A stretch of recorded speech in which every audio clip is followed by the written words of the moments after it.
6 years ago, Disney delivered the rare perfect film, a buddy cop comedy that wrapped around a timely potent metaphor for prejudice.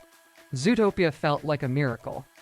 So, when a sequel was announced, the anxiety was palpable. How do you follow up perfection without diluting the original magic? How do you maintain the integrity of a world where the central conflict, the idea of predators going savage, was already solved? Well, if you've seen Zootopia 2, you know the answer.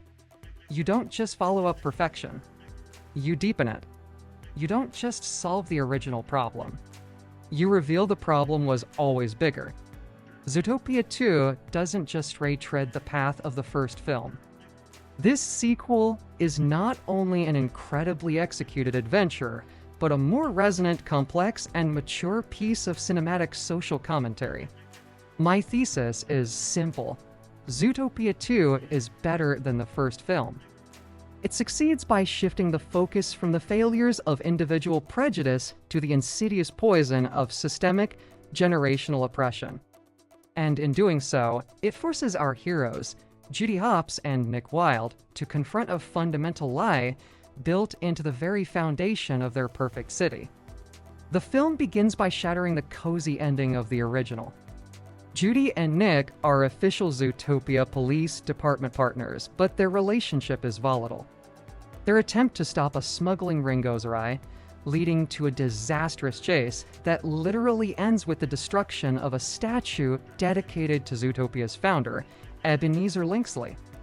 Chief Bogo threatens to separate them, sending them to mandatory partner counseling with Dr. Fuzby. This dynamic was key, stating the film's core is centered on what Nick and Judy are learning about choices, strategies, and being good friends. The genius here is that the sequel doesn't force them to rebuild trust with each other that was the first film. It tests the strength of their relationship against the corrupt system. The plot soon moves them to the prestigious Zootennial Gala, where they find their true case, the appearance of a reptile in the mammal metropolis, specifically a pit viper named Gary the Snake. When Gary accidentally fangs Bogo, then Judy and Nick was framed as his accomplices. Our heroes now become fugitives. This raises the stakes dramatically. They are no longer police officers. They are criminals running from their own department, forcing them into Zootopia's shadows and a world they never knew existed. This narrative pivot turning our heroes into hunted fugitive is far more effective than the missing predators case of the first film, because it directly challenges their new place in the establishment. The first Zootopia was about breaking stereotypes. Rabbits can be cops, foxes aren't inherently sly, and prey can be dangerous. It was a commentary on bias and individual accountability, symbolized by the villain, former assistant Mayor Bellwether. Zootopia 2 is about something far more dangerous: systemic, institutionalized injustice. This is where the sequel's plot fundamentally surpasses its predecessor, elevating the film's social commentary from a critique of prejudice to a critique of the historical class structure. As our fugitive heroes seek refuge, they meet Nibbles Maplestick, a conspiracy theorist beaver, who introduces them to the segregated Marsh Market, a hidden community of reptiles. This exploration of a forgotten, marginalized community, a section of Zootopia literally built over and excluded, is powerful. The original film showed us different animals living together. The sequel shows us a community that was systematically excluded from the start. This revelation culminates in the truth hidden within the journal. Zootopia was not founded solely by the revered mammal, Ebenezer Linksley. The weather walls, the very engineering that allows all the diverse land mammals to coexist, were designed by a reptile, Gary the Snake's great-grandmother, Agnes. Ebenezer Linksley stole the patent, framed Agnes for murder, and paved over the reptile's home to build Tundratown, creating an entire metropolis based on a centuries-old lie. This historical cover-up is the film's true masterstroke. The film shifts the focus from Bellwether's short-sighted political manipulation to the sustained cruelty of a powerful, wealthy elite, the Linksleys, who maintain control by erasing entire species from history. The first film asked, "Can a predator and prey be friends?" The sequel asks, "Can a city founded on a lie ever truly be just?" That depth of historical and political reckoning makes Zootopia to a sharper, more painful, and ultimately more resonant film. The sequel's plot also provides the true hero's journey Nick Wilde deserved.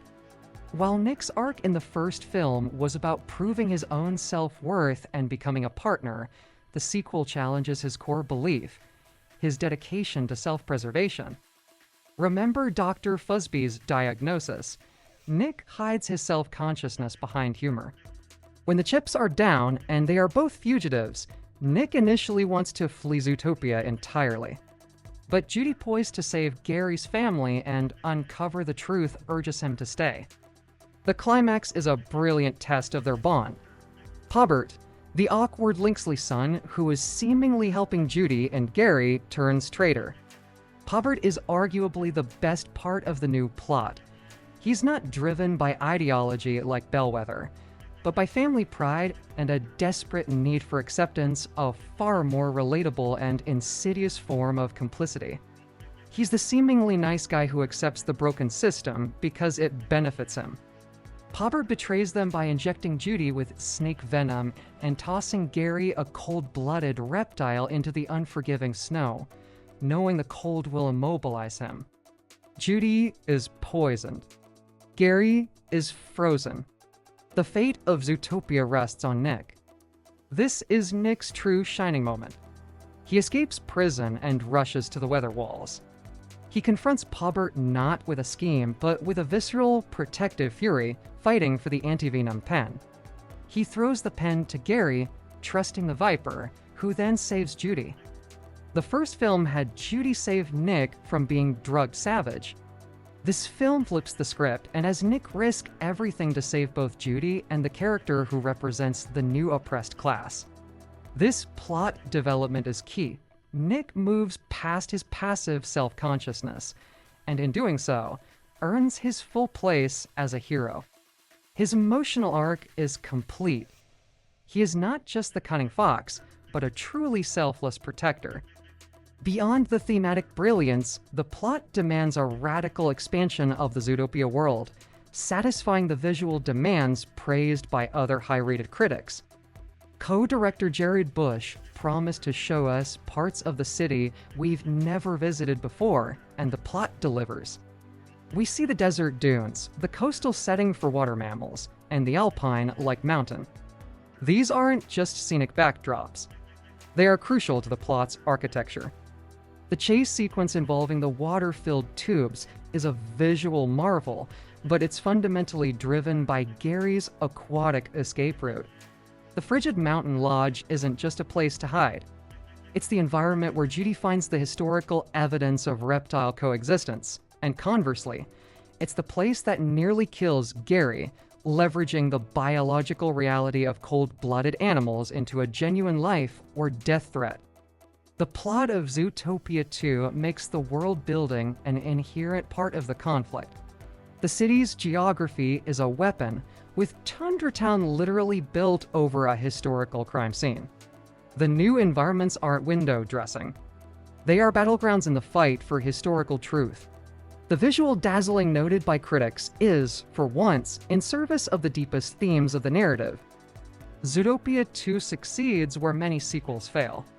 It respects the original film while refusing to be limited by it.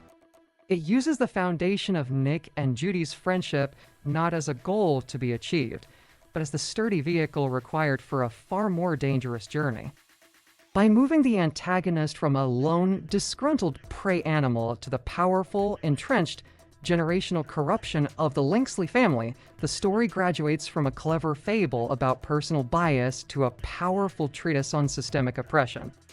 It asks its audience to consider not just who they stereotype today, but whose history was actively erased to build the world they live in.